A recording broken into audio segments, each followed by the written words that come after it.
retour sur le plateau. Cette fois-ci, ça va pas être plus simple, rien que pour vous le dire.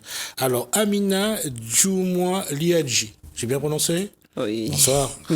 Bonsoir également à Shakila, qui va donc prendre sa partie. C'est Cosmo Réunionnais.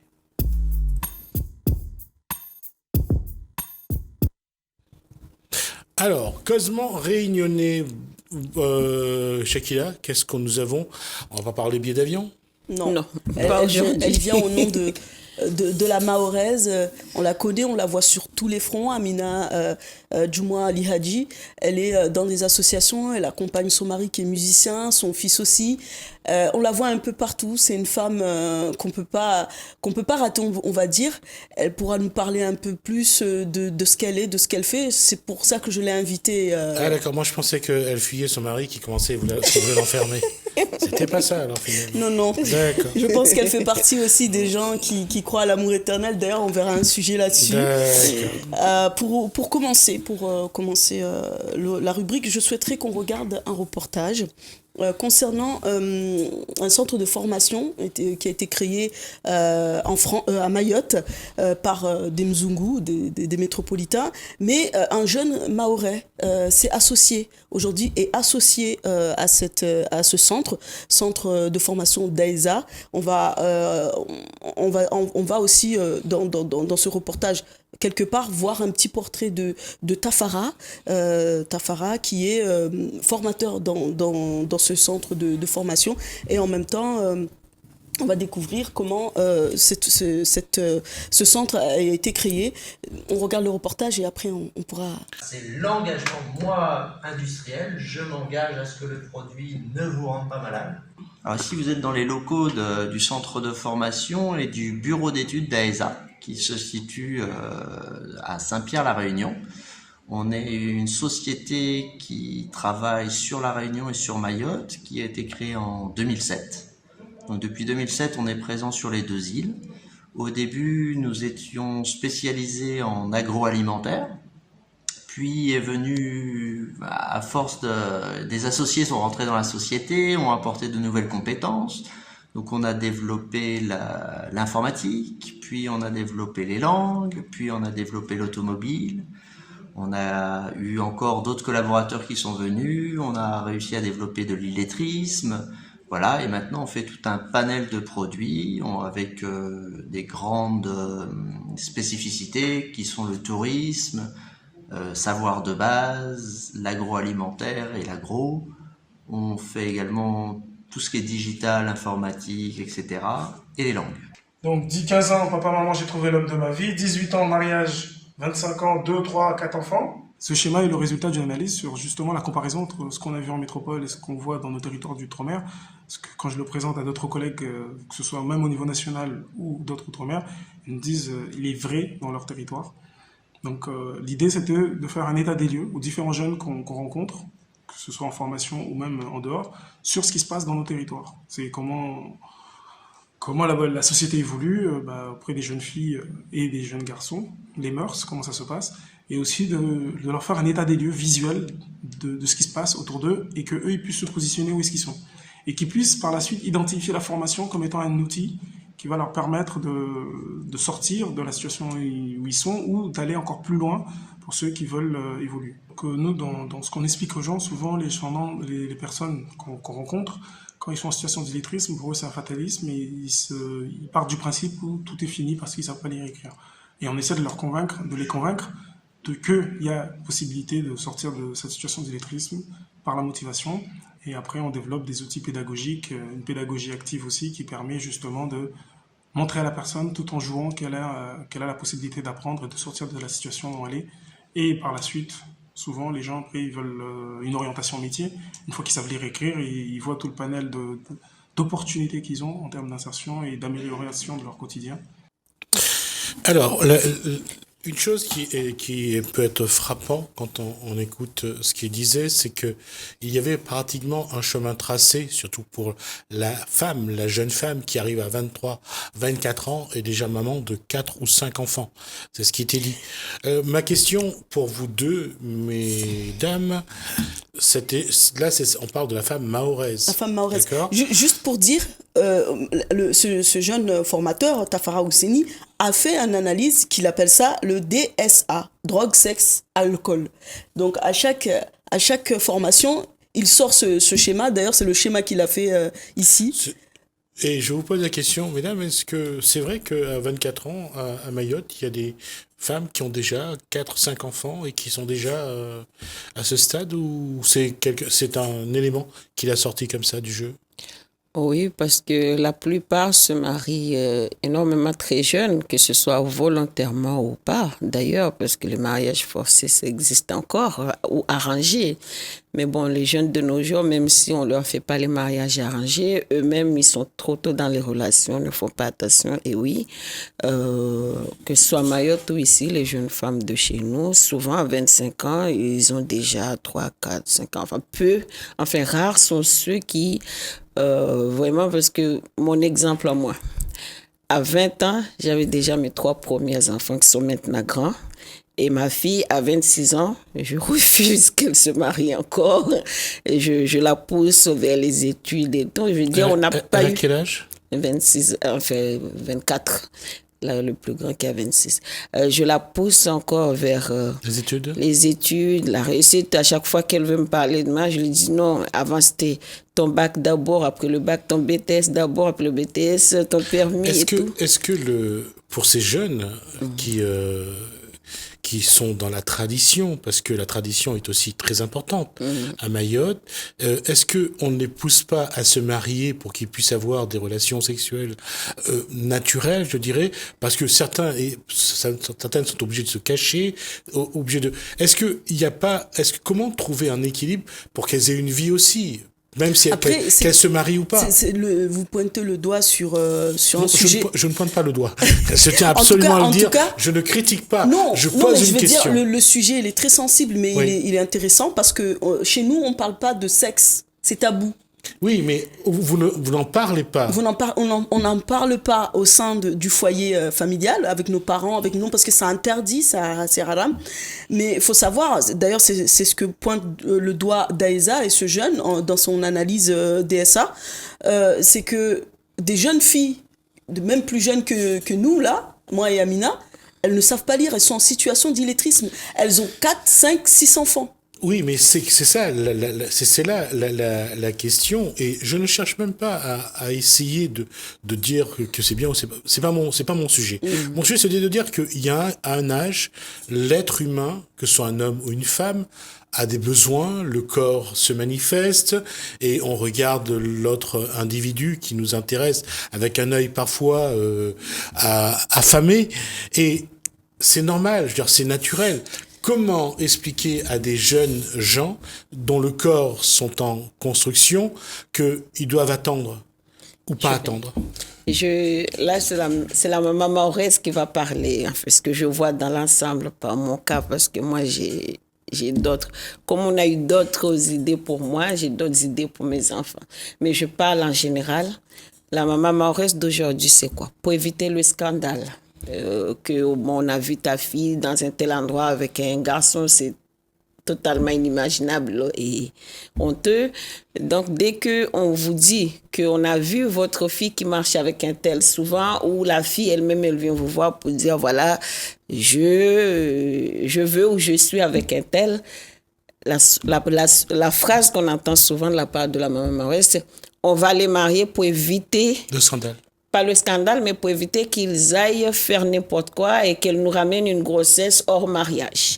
Donc, la plupart marient leurs enfants très jeunes. Même ici, à La Réunion, on voit maintenant des mariages qui sont faits entre des jeunes quand on arrive, parce que je suis souvent invitée, vu que mon mari font les animations, où je vais pour voir. Quand on voit les mariés, moi-même, je me dis... Et même mes filles me disent, tu vois, maman, tous les autres se marient sauf nous. Moi, je dis, oui, mais chacun a sa vision de... Moi, j'ai envie que... Elles ont quel âge, généralement? La plus petite, pas plus Non, petite. pas vos filles, hein. Les filles qui se marient. Oui, quand vous voyez les mariés, que ce soit les filles, parce qu'avant, on avait un phénomène genre... La fille est très jeune, le garçon quand même mature, déjà adulte ou même très vieux. Mais maintenant, chaque mariage qu'on va, on trouve vraiment des jeunes enfants, 18, 20 ans, voire moins. Vous voyez? 17 ans. 17 ans, même 15 ans. Dès que des enfants se fréquentent, la plupart des parents se disent qu'ils sont en études ou pas, qu'ils continuent pas leurs études.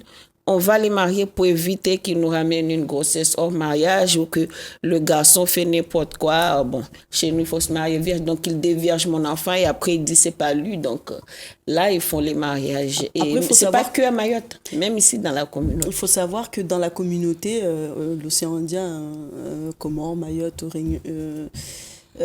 Moélie et le reste, on est très, c'est sacré notre honneur. L'honneur, la virginité, mais devant le village, qu'on marie l'enfant vierge, c'est très important. Et le fait est que on laisse l'enfant amener un ventre, ça jette la honte sur toute la famille.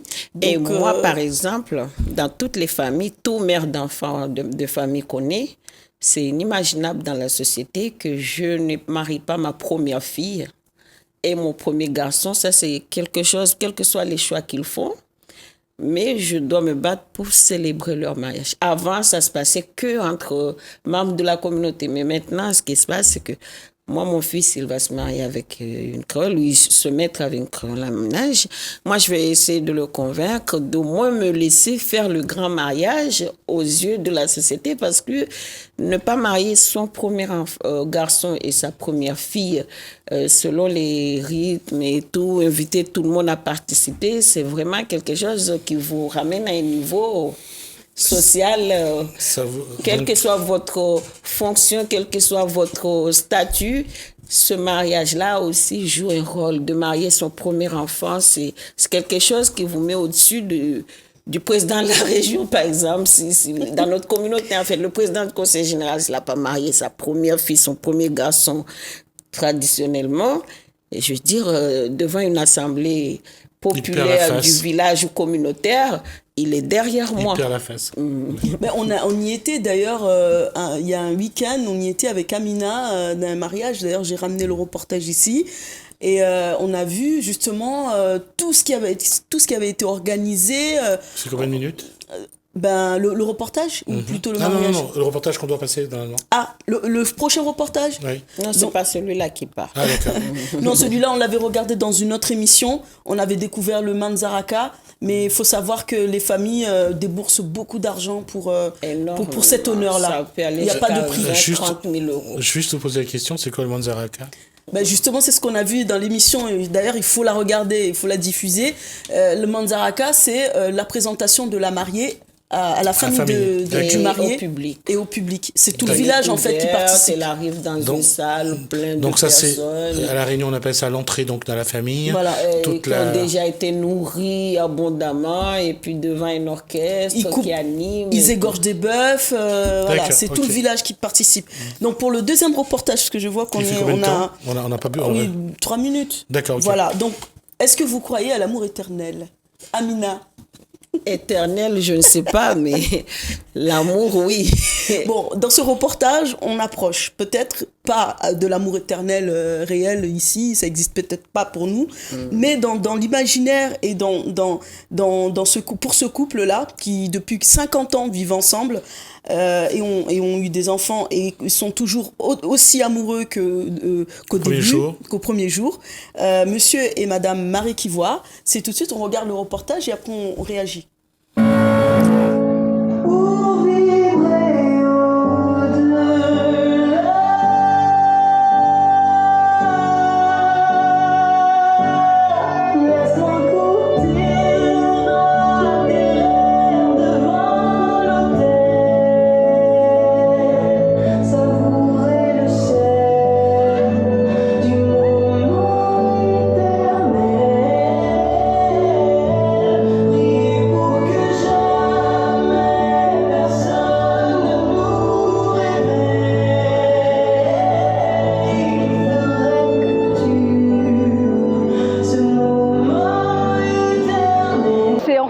Parce que longtemps, on n'avait pas tout ça en fait.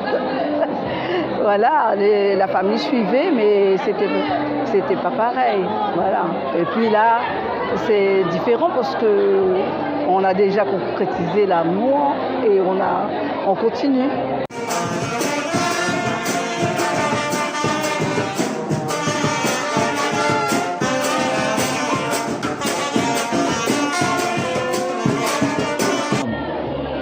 Si nous entend bien tous les deux, il y a jusqu'à 100 ans, 102 ans, 150 ans, on comprend.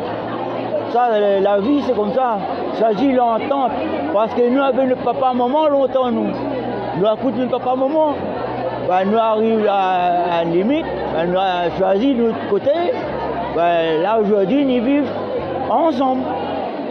Et comme nous, les à deux, ben, nous avons fait 3 enfants pour faire nous plus jolis.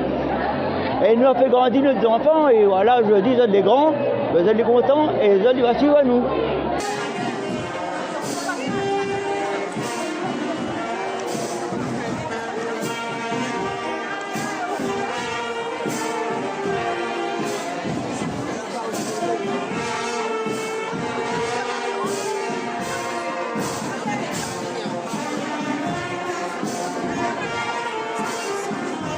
L'union fait la force, comme on dit.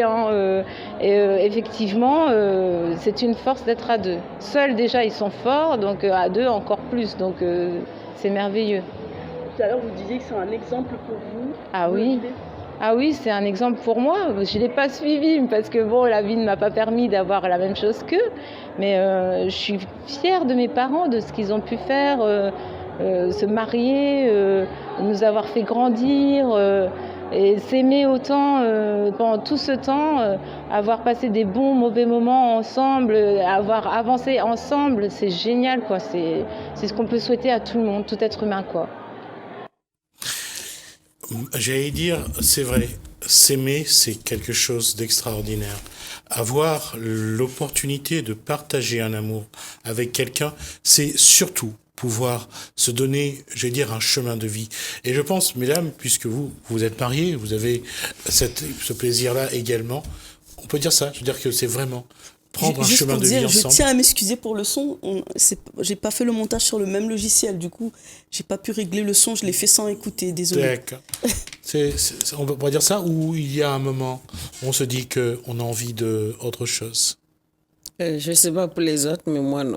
Moi, j'ai toujours fait en sorte de partager les mêmes passions que mon mari, ce qui fait que nous sommes toujours ensemble. Il était footballeur quand on s'est mariés en D1P. Il a joué à Saint-Leu, avec les Marsins, à Saint-Pierre, au Tampon, à la Jeanne d'Arc. Juste rappeler son nom, c'est Abdourahmane Rafiou. Ah, d'accord, ok. Et donc, à chaque fois qu'il était dans les stades, j'étais là pour partager tous ces moments. Des victoires, il y en a eu, des coupes, on en a eu.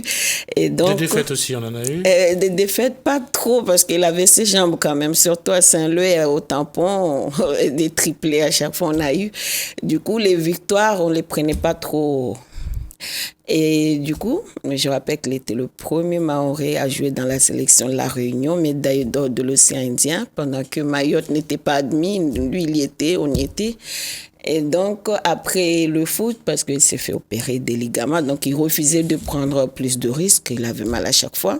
Il s'est converti dans la musique. Alors, il m'a rejoint un peu parce que moi, j'étais plutôt dans la culture mahoraise depuis plus de 24 ans maintenant. Depuis toujours? Oui, donc j'étais toujours à faire des animations culturelles et tout. Depuis, il m'a rejoint. À faute de me suivre, il a eu envie, il s'est converti dans la musique et maintenant, on est partout. Donc, on s'ennuie jamais, nous. Est-ce qu'on peut dire que justement, et il me supporte jamais. Il me supporte beaucoup dans mes actions associatives et tout. Et donc, je me sens pas concernée. Moi, ça fait que 3 ans que je suis mariée. Au contraire, quand je suis loin, par exemple, je fais un voyage à Mayotte ou quelque part et qu'il n'est pas là, c'est un peu... Ça il est un petit peu perdu. Oui, voilà. Je me sens pas concernée. Moi, ça fait que 3 ans bientôt que je suis mariée. Okay. Je me sens pas concernée. En plus, pour dire à Mina, c'est son mari qui l'a soutenue aujourd'hui. D'ailleurs, on parle d'amour éternel. Je pense que ça fait partie.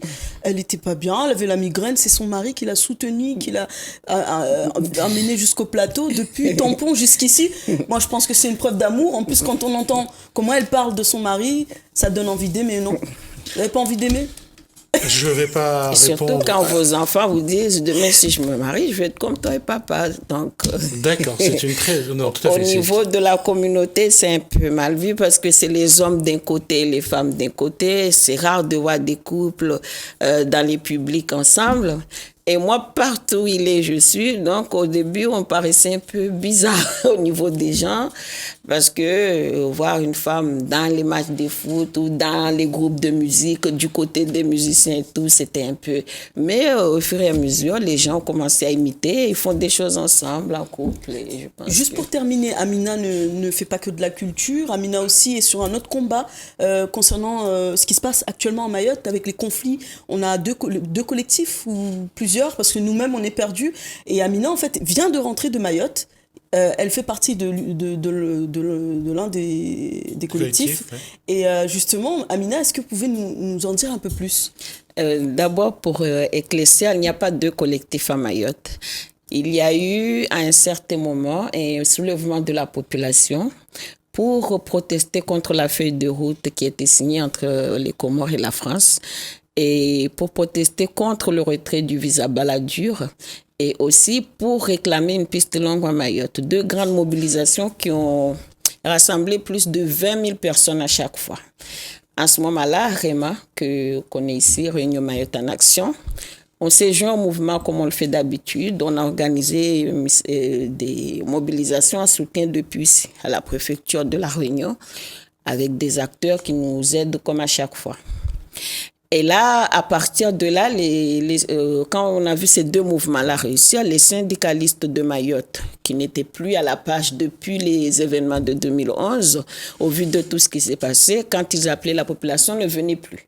Voyant les deux mouvements réussis par deux ou trois associations de défense pour les intérêts de Mayotte, à savoir CODIM, Civirevos, qui ont créé un Konyo Moja, que chez nous, ça veut dire l'union, et qui ont mené ces mobilisations, les syndicalistes sont venus les rejoindre pour leur prêter main forte. Évidemment, ils ont accepté puisque les syndicalistes, ce sont des gens d'expérience sur le terrain.